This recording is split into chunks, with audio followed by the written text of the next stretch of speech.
महत्तामनुग्रहणीय शीला।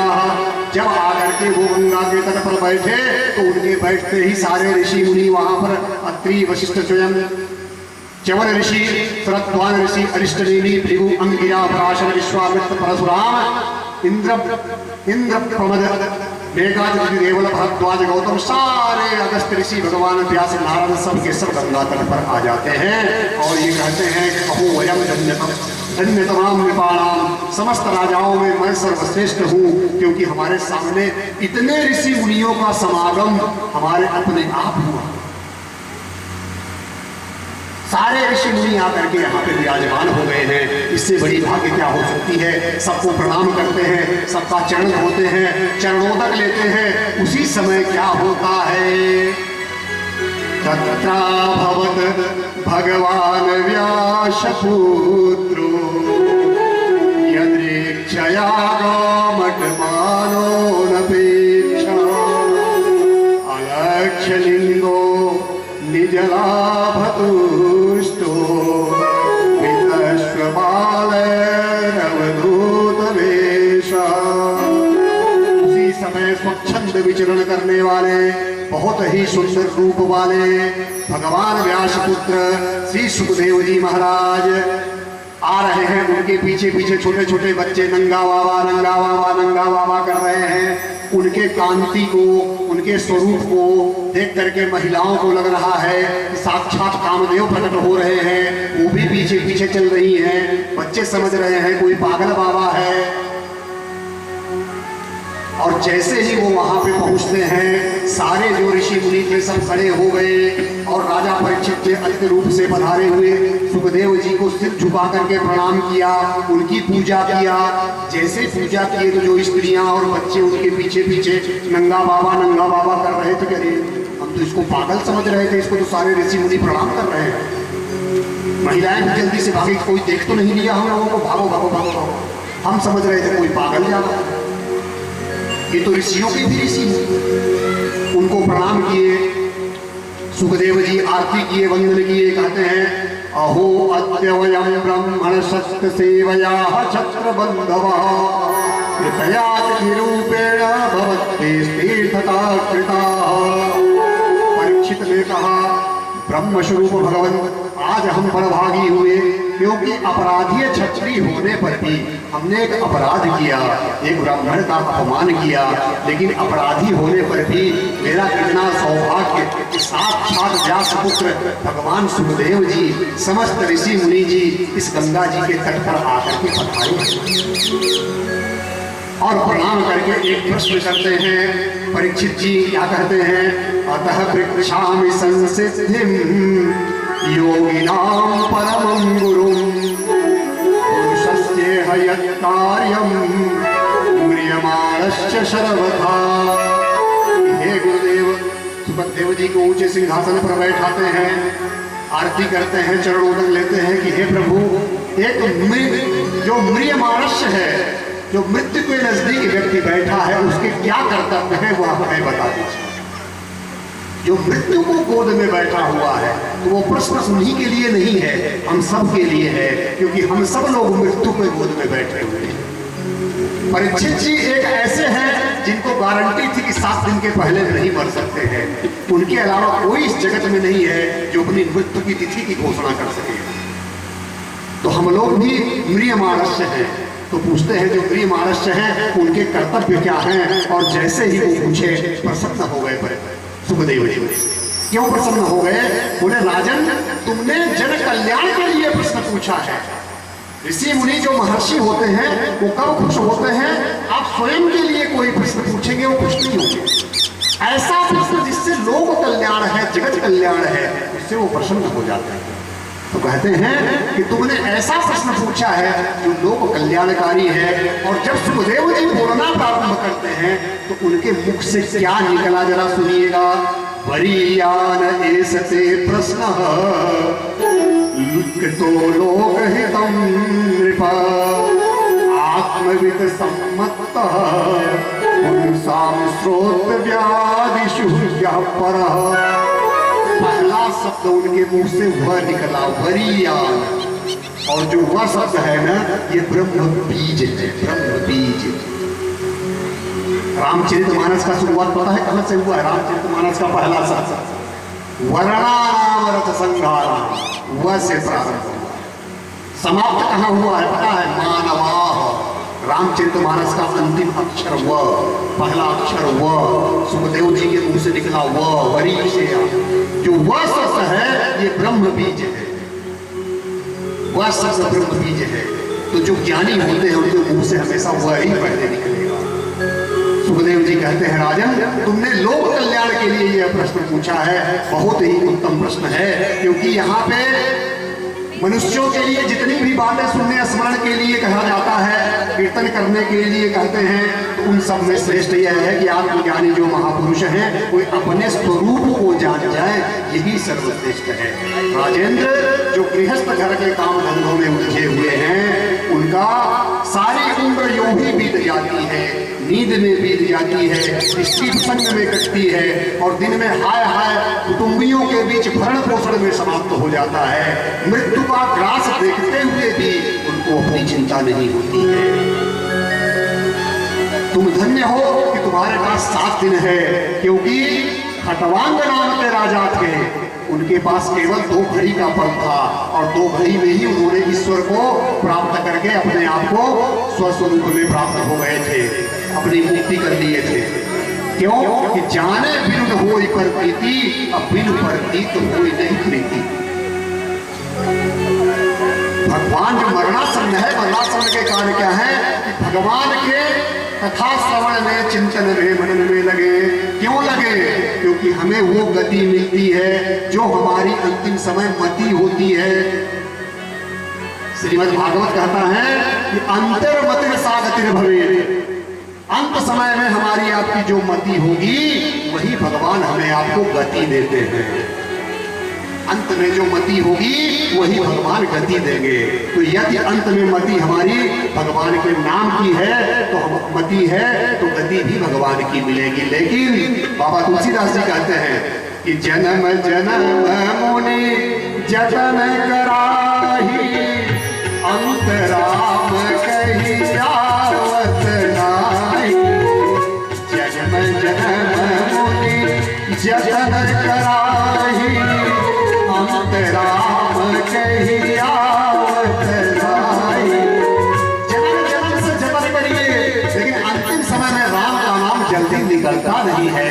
जब अंतिम समय आता है, बेटा बेटी नाती नातिन ये सब याद आने लगते हैं।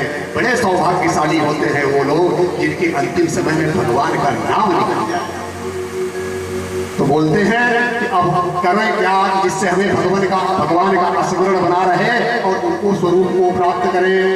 तो कहते हैं सुखदेव जी कि विराट स्वरूप का ध्यान करो।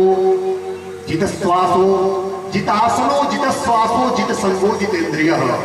क्योंकि हम लोग भी इंद्रिय मानस हैं, मरणासन्न बैठे हैं मृत्यु की गोद में, तो ये जो नियम बताए जा रहे हैं ये नियम हमारे आपके लिए हैं।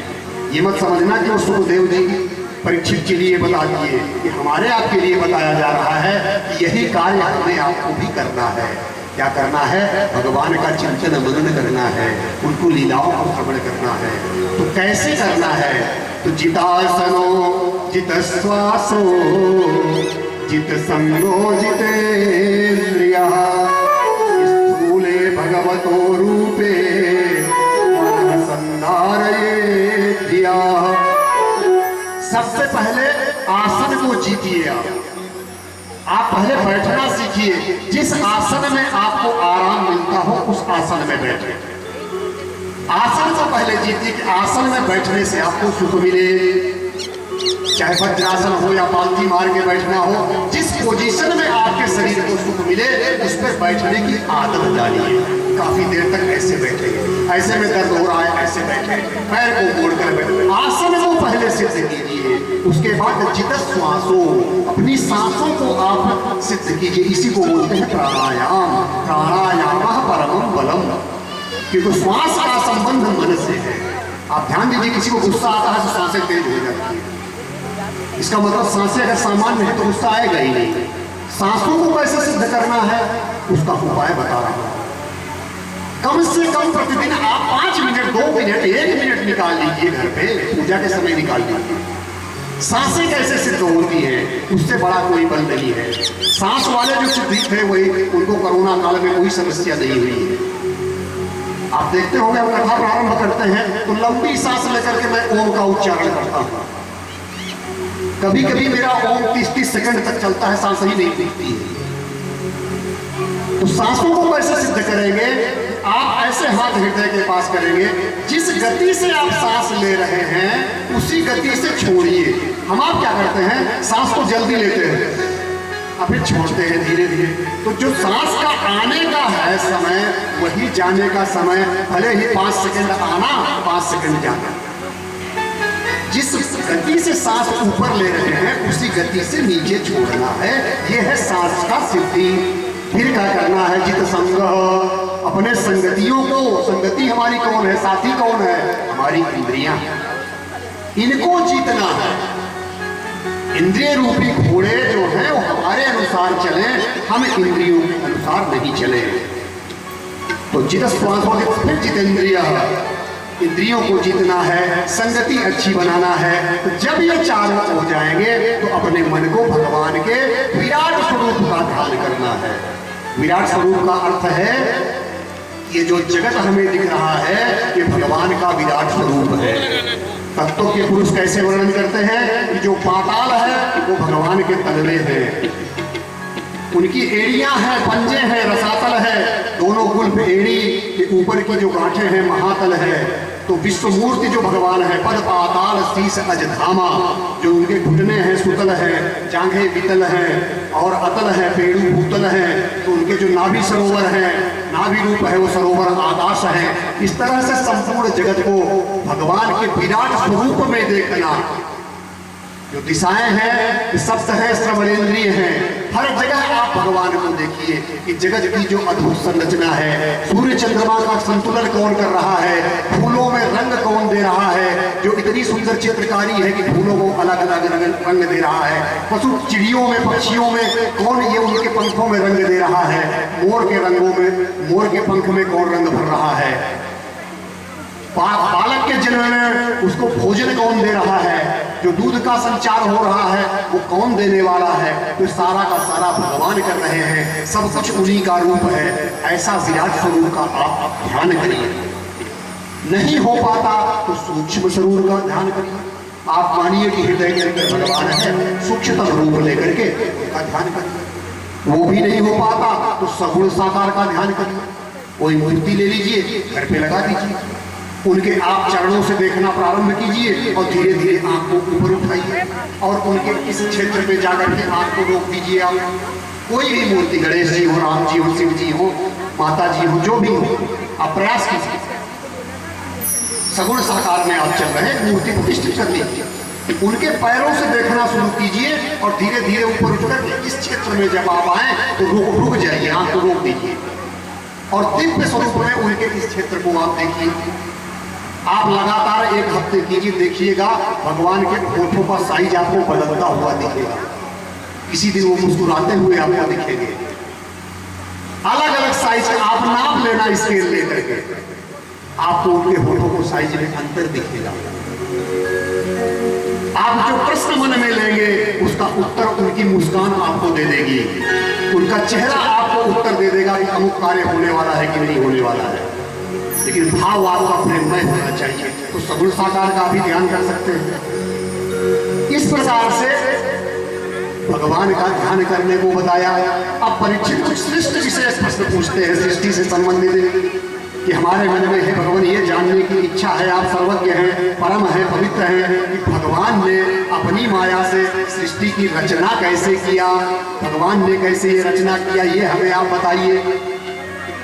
यत्कीर्तम यत्कीर्तनम यत्स्मरणम यदीक्षणम यद्वंदनम यच्छमणम यद्हर्षणम लोकस्य शक्रो विदिनोति कल्मषः तस्मै सुभद्रसवशे नमो नमः। तब सुखदेव जी भगवान को प्रणाम करते हैं। अभी तक सुखदेव जी भगवान को वंदना नहीं किए थे, अब वो प्रणाम करते हैं और सृष्टि की उत्पत्ति कैसे हुई इसका वर्णन करते हैं। ये जगत आया, जगत कहां से आया, पहले अव्यक्त था। सारांश में हम भी आपको बता रहे हैं श्रवण के लिए। पहले यह जगत अव्यक्त, अव्यक्त माने व्यक्त नहीं था, नहीं दिख रहा था, नहीं दिख रहा था। जो गुण है सत्व रजस तमस ये साम्यावस्था में थे, संतुलित अवस्था में थे। जब कोई चीज संतुलित अवस्था में रहती है तो वो नहीं दिखती है। भगवान की इच्छा हुई कि खेल खेला जाए, एको हम बहुश्यामः, तो उन्होंने अपने चैतन्य स्वरूप से गुणों में क्षोभ उत्पन्न कर दिया। जो चैतन्य स्वरूप है उसको बोलते हैं महतत्व। क्या बोलते हैं? महतत्व। तो महतत्व से गुणों में क्षोभ उत्पन्न कर दिए। तो जो तीन गुण हैं अभी साम्यावस्था में थे, तीनों अलग अलग हो गए। कौन तीन गुण हैं? सत्व रजस तमस। तो जो सत्व गुण है उससे इंद्रियों के अधिष्ठाता देवताओं की उत्पत्ति हो गई। जो रजस गुण है उससे इंद्रियां बन गई। इसीलिए इंद्रियां हमेशा अपने सोर्स को मांगती हैं, रजस रजस रजस। इंद्रियां हमेशा रजस चाहती हैं। और सत्व गुण से देवता बने। और जो तमस गुण था उससे आकाश का निर्माण हुआ। तमस गुण से आकाश, अवकाश इति आकाश, अवकाश रेस्ट पे जो रहे वो आकाश। तो तमस गुण से आकाश हुआ। ध्यान रखिएगा, किसी मूल वस्तु से दूसरी वस्तु का निर्माण कब होता है? जब मूल वस्तु में विकार आए और मंथन की क्रिया हो। जैसे दूध मूल तत्व है, विकार आएगा तो क्या बनेगा? दही। और दही का मंथन करेगा तो क्या निकलेगा? मक्खन। तो आकाश में, आकाश कहां से बना? तमस गुण से बना। आकाश का गुण क्या है? शब्द। आप प्रमाण कैसे लेंगे कि आकाश है? शब्द सुनाई पड़ेगा। आकाश में जब विकार आया तो वहां से वायु की उत्पत्ति हो गई। वायु किसका बेटा है? आकाश। वायु का गुण है स्पर्श, छूता है। और पिता का भी गुण उसमें आ गया तो शब्द भी आ गया। वायु के हो गए दो गुण, शब्द और स्पर्श। वायु में विकार आया तो अग्नि की उत्पत्ति हो गई। अग्नि का गुण है रूप। और वो दो गुण जो ऊपर वाले हैं वो भी ट्रांसफर हो गए, शब्द, स्पर्श और रूप। अग्नि के तीन गुण। अग्नि में जब विकार आया तो जल की उत्पत्ति हो गई। जल के गुण है निर्मलता। और वो तीनों गुण जल में वापस आ गए। और जल में जब विकार आया तो पृथ्वी की उत्पत्ति हो गई। पृथ्वी का गुण है गंध। और वो चारों गुण ऊपर वाले पृथ्वी में आ गए तो पृथ्वी में हो गए पांच गुण, रूप, शब्द, स्पर्श, गंध और शीतलता। तो ये पंच तत्व तो यहां से निकले। उससे जीवों की भी उत्पत्ति हुई, जो वैकारिक अहंकार से मन की, इंद्रियों से दस अधिष्ठाता देवताओं की, फिर प्रजापतियों की। इस प्रकार से वो सृष्टि का वर्णन करते हैं कि सृष्टि कहां से जन्मी। अब उनको आया मनुष्य की काया। तो ध्यान दीजिएगा, राजेश्वरानंद जी का बहुत ही अपने शरीर के ऊपर प्रिय भजन है जो हम लोगों के शरीर से संबंधित है कि ये काया का निर्माण इतना एक घर की तरह है। जैसे जब हम आप घर बनाते हैं तो घर की नींव बनाते हैं, सरिया लगाते हैं, सीमेंट रखते हैं, बीच में डालते हैं, फिर उसको पेंटिंग पेंटिंग करके सजाते हैं। तो इसके शरीर के अंदर भी बनाने वाले ने कैसे बनाया है? एक एक चीज इसमें उसने लगाया है और ऐसी व्यवस्था किया है कि इस व्यवस्था के जैसी कोई व्यवस्था ही नहीं है। केवल ऊपर से डेंटिंग पेंटिंग हुई है, अंदर सारे ऐसे ऐसे कनेक्शन उसने लगाए हुए हैं कि हमारे आपके रक्षा के सारे कवच कुंडल उसने दे करके किया है। क्योंकि हम आप अपने कर्म से अपनी चीजों को बिगाड़ लेते हैं। अन्य जो पशु पक्षी हैं उनको समस्या नहीं होती, क्योंकि वो जैसा भगवान बनाया है वैसे ही रहते हैं, वैसे ही करते हैं। लेकिन हम लोगों को जैसा भगवान ने बनाया वैसे थोड़ा अपनी बुद्धि लगा करके अलग करने लगते हैं। तो भगवान को अदृश्य अवतार लेना पड़ता है कोरोना के रूप में। कोरोना कोई बीमारी नहीं, भगवान का अदृश्य अवतार था कि तुम लोग बहुत शरारत कर रहे हो, चलो हमें आना पड़ेगा। तो हम ही लोग कारण है, बाकी पशु पक्षियों को कोई दिक्कत नहीं। तो शरीर के बारे में एक राजेश्वरानंद जी महाराज जो ब्रह्मलीन हो चुके हैं, बहुत ही अच्छी भजन हमें लगती है। हो जा काया कुटिया निराली जमाने भर से, काया कुटिया निराली जमाने भर से,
चित्र हैं।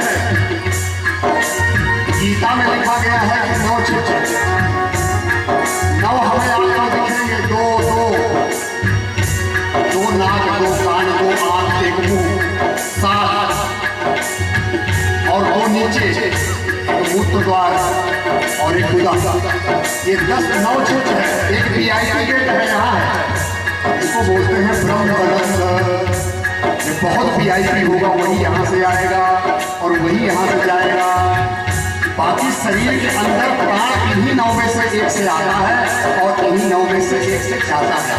और क्या व्यवस्था भगवान ने बनाई है, जैसे हम लोग ट्रेन के AC बोगी में बैठ जाए तो हम खिड़की से बाहर देख सकते हैं, लेकिन बाहर वाला हमको नहीं देख सकता है। ऐसे ही भगवान ने आंख रूपी खिड़की लगाई है, पुतली लगाई है। सबसे सुंदर आंख की खिड़की, सबसे सुंदर आंख की खिड़की, सबसे सुंदर आंख की खिड़की, सबसे सुंदर आंख की खिड़की, जिसमें पुतली काली जमाने भर से, जिसमें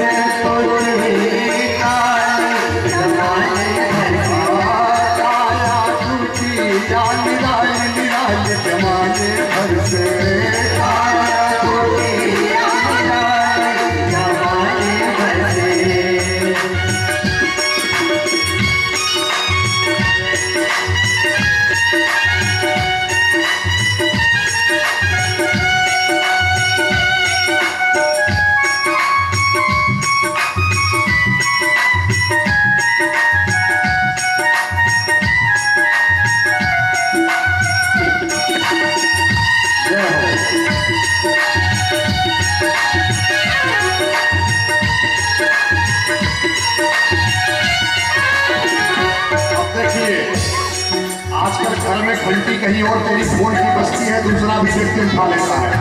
अगर आप पूछिए कैसे, तो बोले 10 एक ही 2 रिसीवर लगे हुए हैं, चाहे यहाँ से उठाएं चाहे वहाँ से उठाएं। वाह भगवान जी, उन्होंने भी क्या व्यवस्था की है, डबल सिस्टम। चाहे इससे सुनो चाहे इससे सुनो, एक खराब हो जाए तो दूसरा तैयार, एक जाम हो जाए नाक तो दूसरे से सांस ले लो। क्या बढ़िया व्यवस्था बना करके उन्होंने रचा है। सुनते श्रवण नासिका सूखे, सुनते श्रवण नासिका सूखे, सुनते श्रवण नासिका सूखे, नासिका वाणी करे बोला चाली जमाने भर से,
VIP हैं, खाना खाते हैं तो 3 जगह परीक्षण होता है।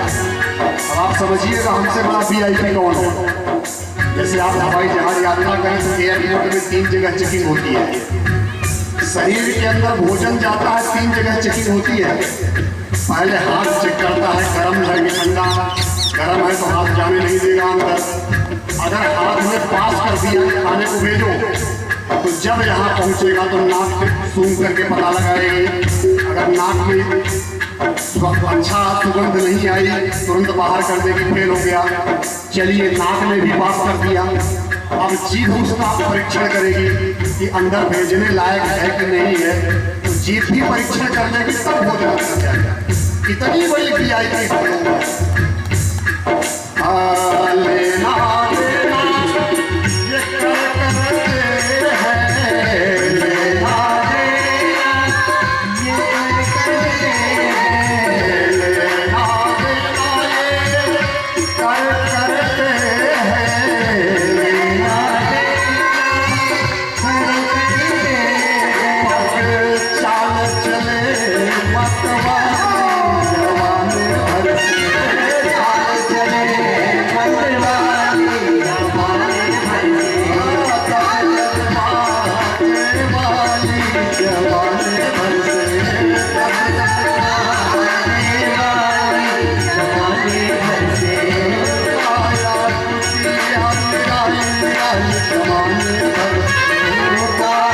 कुटिया जवानी भर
चम्मच से खाने लगे।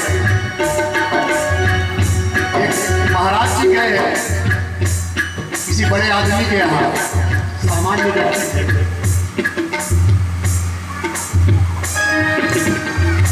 तो उनको ये बताया गया कि महाराज जी हाथ से मत खाना, वीआईपी खाना बन के आया, गरम गरम खीर आई, सब कुछ आया।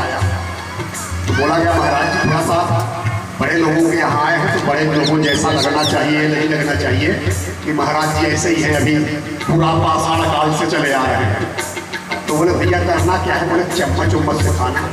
तो बोले यार चम्मच से मुझसे बनता नहीं है, मैं हाथ से ही खाता हूँ। बोले बेइज्जती हो जाएगी, थोड़ी सभ्यता सीखो, मेंटेन करो। बोले हाँ आज मेंटेन करते हैं। अब उन्होंने जा करके परोस दिया। अब पंडितों को मीठा से होती है लालच, उन्होंने न सब्जी देखी न सलाद, सीधा खीर पर ही निगाह गई और